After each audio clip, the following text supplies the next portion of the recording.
Are you jealous? Are you jealous of someone else? Does that bother you? Is it a bad thing? You probably think it is.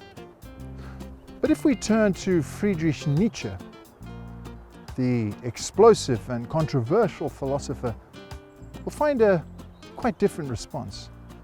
Nietzsche was a philologist. Now, a philologist is someone who studies the meaning of words and how that meaning changes over time.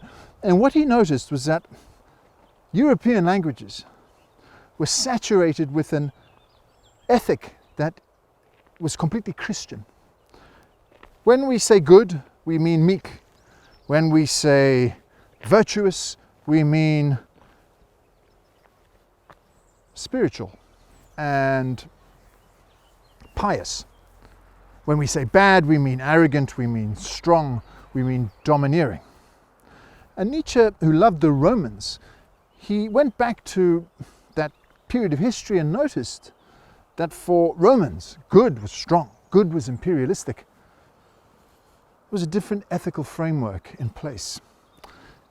Nietzsche thought that we'd become slaves to Christianity. He called this a Sklavenmoral.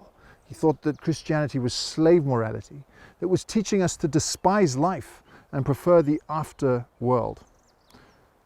Nietzsche said that we'd killed God. God is dead and we have killed him. This is what Nietzsche says. But no sooner has God been killed than he's resurrected in all sorts of beliefs like science or ideology or nationalism. Nietzsche's twilight of the idols. So human beings are constantly believing in transcendence and something bigger than themselves. They're enslaved to something else, Sklavenmoral. And he thought we needed to break free from that. For Nietzsche, there are two principles. There's the reactive principle, emblematized by the Greek god Apollo, science, knowledge, critical thinking, academia, responding to things, commenting on things, cleverness. And then there's the active principle, emblematized by the Greek god of frenzy, Dionysus. And the language of the active principle is art. Art knows no commentary. Art needs no excuse. Art is life. This for Nietzsche was the key. He believed that you had to shrug off the reactive principle and let the active principle grow in an act of Selbstüberwindung, which means self-overcoming. You overcome yourself. You embrace envy, embrace jealousy, because it's a signal that your will is sending you to become something greater. Climb on your envy and become an Übermensch.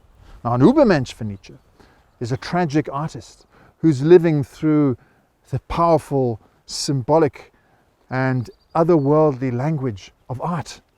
He loved Wagner, the double horn section and the volume and the madness, even though he had a huge argument with Wagner.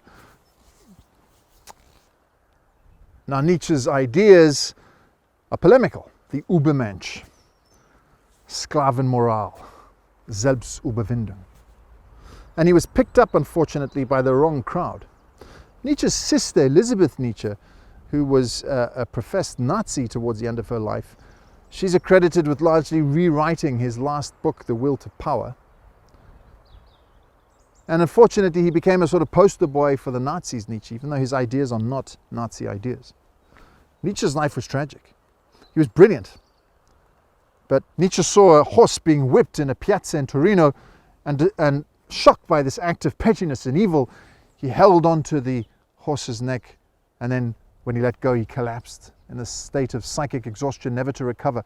He was only 44. The last 11 years of his life, he was in a vegetative state, looked after by his sister, Elizabeth. But he was brilliant, and he still fuels much passion today. Things like free will, things like making your own decisions in life, things like rethinking ethics. We owe a lot of that to Nietzsche. So if you are jealous, maybe it's a good thing.